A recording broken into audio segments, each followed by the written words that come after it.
asị na Reverend Fada anụnwa bụ Olatunde Olaniyi ekwuokerekwuola nwaanyị na ife a na-etiri ya na mgbu ọtụ na ọ dọrọ dị ka akọ o wee bụ na nwoke onu na-afụkpu okpu bụ onye pụtara n'ihu akwụkwọ wee na-eti mgbu wee na-ebe akwa n'oke ọnụ wee na-agwa ndị mmadụ na Reverend Fada esepụgokwa ya ọnụ n'ala na o nwere nwaanyị o ji eme ego ya and na obigokwa invitation ya na nke nwaanyị eji wee gba nkwụ and na Reverend Fada amakwa na omegokwa ego nya bụ nwaanyị nya bụ Reverend Fada wee kachitekwa obi wee je na-agbakwa nya bụ nwaanyị Santulugede na-agba ya missionary journey na-atụrụ ya otu amụ nke bụzi na nya bụ ife etupuzi nwoke mmadụ wee chọpụta ya na Reverend Fada ifefa na-akwa n'ihu akwụkwọ ka ọ dịrọkwa ịka akọ wee na-ajụzi ọ na-abụ ọ bụrụ na nwoke anụnwa achọpụtaghị na o mechara wee jee gbaa nkwụ nya bụ nwaanyị ọ na-abụzi ọnụgba nwaanyị ya na Reverend Fada na-eke nwunye ya onye ala tata onye ala echi nya nwoke nwe ụnọ ọ gorogoro ome Reverend Fada gorogoro ome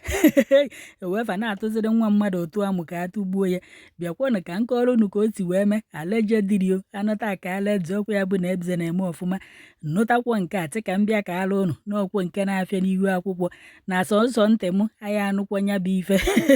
unu makwa n'ote ga-eji ana ụfọdụ ndị Reverend Fada na nna n'ife gbasara ndị nwunye mmadụ ka fa si etife anyị ka akwụna ma ndị ekwuchara n'ihu akwụkwọ na fa amụrụ nwa na fa na-azụ nwa na fa ụmụfa ji nọrọ Amerịka ụmụfa okwu onwe nke mmadụ wepụtara mgbe ahụ na onwe Reverend Fada na-agwa nwaanyị nọ na di ka ọ mụgharị ya nwa ka ọ jee chọtara ya ụlọ na Asaba ka nye na di ebili ebe ahụ ọ na-abụ na ife a na-akọdo ube eziokwu ka ọ na-abụ na ife nke a bụ asị ekwonu na-eburukwa na nke a kịta anụnwa wee pụta n'ọgbọ ife nna ajụzi ebu ya bụ nwata nwaanyị onye ka ya anụkwa ya echi ife ọnọdụkwa bụ elepụ uti bụ narị ndebefa ya gbakwa Reverend Fada ka ọ kpọpụzikwa ya obodo oyibo ka ọ maa na ọ ya afụzikwa di ebe ahụ nụrụ kama ya emechaa ọ kpọrụzie ụmụ ya na di ya natazie ebefa emezie ego ya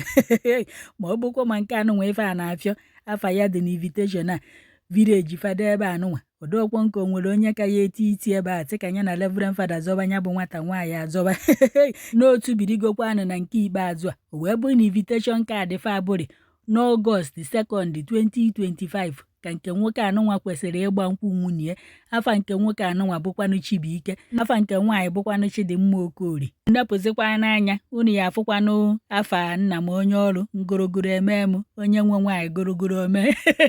onefa ya ha wee na-atụrụ nwaanyị mmadụ otu amụ na afa ya bụ Reverend Fada Peter Okonkwo amaghị m onye ebe ọ amakwanụ m ebe ọ na-aka ụka o wee bụ na Reverend Fada unu na-afụ ebe a ka nwa okorobịa anụnwa kpu okpu na-atụ aka na ọnya nwa na-etinye bụ nwaanyị ọ chọrọ ịnụ anyị ka akwụna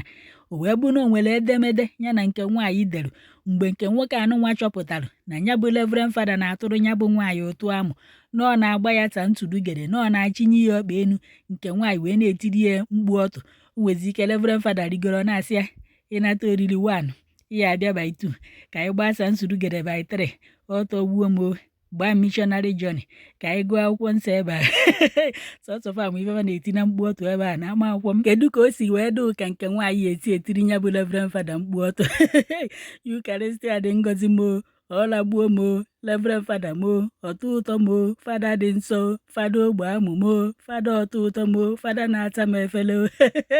Fada ekwekerekwala nwaanyị ya ama akwụkwọ na alejedirio wee bụzie na mgbe nya bụ nke nwoke a chọpụtara na nya bụ Reverend Fada na-eti nya bụ nwunye ya anyị ka akwụna ya na nke nwaanyị wee na-edezi edemede maka nke nwoke a tiri nya bụ edemede wee na-ajụ nke nwaanyị so n'eziokwu niile eji etiri Reverend Fada mkpu ọtụ na-ebukwa na ashawo nke nwaanyị na-agọ si anya gbara na-ekwensu n'ọkwesị nsi 4 years ka Reverend Fada akwọbara ekwekerekwe n'otu nsi 4 years ka Reverend Fada njebere oriri nsọ na-asị ya come by 2 come by 1 ka anyị kwụọ ikwekerekwe ka anyị tinye anyị ka akwụna ka anyị gbaa Santulugede ka ị tinyere m mkpu ọtụ o wee bụ na ya bụ Chidimma na-agwazi nwoke anụnwa megolo ego n'isi ya na ya biko na ya gbara ya na ya na-erigretikwa n'ife niile o mere na mkpụrụ obi ya na kọnshensị ya na-apịazikwana ya ịtara ife ji ọkụ na ya biko ka fa na-abụ jikọ aka ọnụ ka fa tinyekwanụ ya bụ ife ka ọ dụkwanụ ịnọda ka ọ ghara ịghasakwa na aghasa nke nwoke si acha na ya bụ nke nwaanyị bụkwa na ezigbote achawo nkotonko nke nwaanyị wee si ya ka efe isi yara ife anụnwa nya ka fa kpee udo ka ndị mmadụ ghara ịnụ ya fa mazi ife fa na-ekwu na ya biko na ya trọst onye bụ nke nwaanyị, na ya na-erigret kwanụ ife niile nya na ya bụ Reverend Fada mere, na ya na-erigret ịkwọkịrịkwọla nwaanyị ya bụ Reverend Fada kwọrọ, na ya biko no mistake na o mekwana ya na-amaghị ama. Nke nwoke anụnwa wee sị ya gịnị na onwekwa ife nya na nke nwaanyị na-efe isike ọnụ, na enweedị nkata ọbụla fa na-abụ na-akpakọtụzi ọnụ na onye ọbụla gaa ihu. O wee bụ na nebọfa bụzi ife n'ebe a wee na-akọrọ nke nwoke na osinsi nke nwaanyị anụnwa nọ sekọndịrị skuulu ka Reverend Fada unu na-afụ ebe a tibere ya anyị ka akwụna in the name of na ọ na-ehepụkwanụ papa dị gielu, wee weluzie ya wee na-eti nke nwaanyị anyị ka akwụna nya inyelu nna ya aka, nke nwaanyị ewere ike wee kwụọ agha ụgwọ. Reverend Fada onwekwodo enyemaka unu na-enyelu mmadụ witiata enweghị ife unu nata n'aka onye ahụ. Na nya bụ Reverend Fada na-enyekwanụ nwata nwaanyị anụnwa ego oge ọbụla, na ego ọ na-enye ya ebu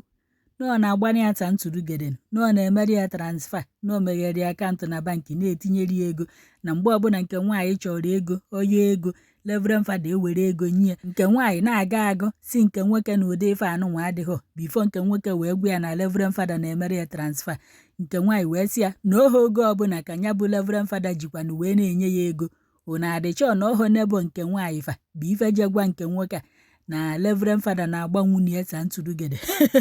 Unu makwa na ụkwụ na-aga walawala na anya na-aga walawala na afọ nya ka Chibuike apụtara wee tinye nkata nya na nya bụ Reverend Fada kparụ. O wee na-akọwa mbụ Chibuike na Reverend Fada na-esendịrị ya 3 and 10 meseji wee na-agwa ya nya amazi ife ọ na-agwa ya, na ọ na-agwa ya na oyi egbu ya ka ọ na-agwa ya na oyi egbu ya, ka ọ na-agwa ya nya jee nụba nya bụ nwata nwaanyị na iwu bụ na ọ ya anụ ya, ka ọ na-agwa ya ma ife ọ na-agwa ya na o deghọla ya ife ọ na ife ọ gwara ya bụ na ọ na-esendịrị ya 3 and 10 meseji. Nya bụ nke nwoke wee na-agwazi Reverend Fada na egwu ahakwa na-atụ afọ o buru ụzọ na nya nwa bụ Chibuike makwa na onye ọ bụ na o nwekwana ife nya bụ Reverend Fada ya emie, na ya nwekwanụ bizines wit nya bụ Reverend Fada, na nya kedu ka nya bụ Reverend Fada sikwanụ wee weta fon nọmba ya. Kee ụdị ajụjụ dị ife a onye ọ na-agbasa ntụrụgede onye nye fon nọmba ọ na ọ bụghọ nwaanyị ịchọ enubu o jighọ nọmba goni ọha akpa nkata bifo ife anụnwa wee mee. Nya bụ Chibuike wee ka na-akọ na afta o spendichara ego wee bie invitation unu mana ya akwago na akwa ya eji gba nkwụnụ ike enyegodu ndị na-eti nne ha afụ ego egote ogiri na ote aka ya ewechi ya gwu ya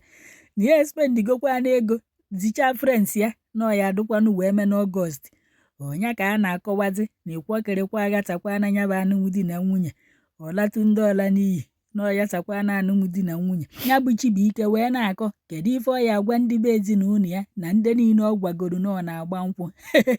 na ya makwa onu ya eji akọ nya bụ ife, na ya makwa anya va ya eji wee na-afụ ya, wee nọrụkwa ebe a wee dekwa na ọ bụkwa na nwunye gị bụ onye oke ụka na ọ na-akata na ọ na-alahụ n'ụlọ ụka ọkụkọ ụlọ ụka maọbụ ndị ọyifa nwaanyị na-alahụ n'ụlọ ụka na-amụtalụghị nwa na gụjekwa nene ka ịma na Fada amụrụ ka ọ dadi ji o bụkwanụ pastọ ebe nwunye gị na-eje ụka maọbụ oyi nwaanyị ka ịma na onye a nwekwana nya bụ nwa. Ife anụnwa wee na-afịọta ata n'elu wee na-afịọta ata n'ala dịka nya bụ nke nwoke anụnwa wepụtara ife a n'ihu akwụkwọ abakatakwọrọ mba nya bụ ife abụọkwa obere ife ma ebe a na-azacha kọọlụ a na-aba n'anụ wee sị ka m wetakwọrọ unu n'ọkwọ nke m nụrụ. Kedu na ụdị ka ndị Reverend Fada a na-echizi kịta ọ ndị kwọkịrịkwọ ka ọ na utufe ahụ ezu ike? Ọ bụkwa na utufe ahụ ezu ike ka ama na ya ebidokwa na-agbafe ọgwụ na-agbanwufe amụ ka ife ahakwọ na nso ka ndị mmadụ nụkwa nwunye fa. Allegedly anọkwa m ebe ọ na omenọkwa ife m fụrụ n'ihu akwụkwọ ka m wetara unu na Reverend Fada akọbekwana ka anyị marụ na o merụ ka ọ na o meghọ ka anyị marụ na otili anyị ka akwụna ka ọ na otighọ ka o jere oshi ọhụ ka ọ na o jeghọ otu birigokwanụ.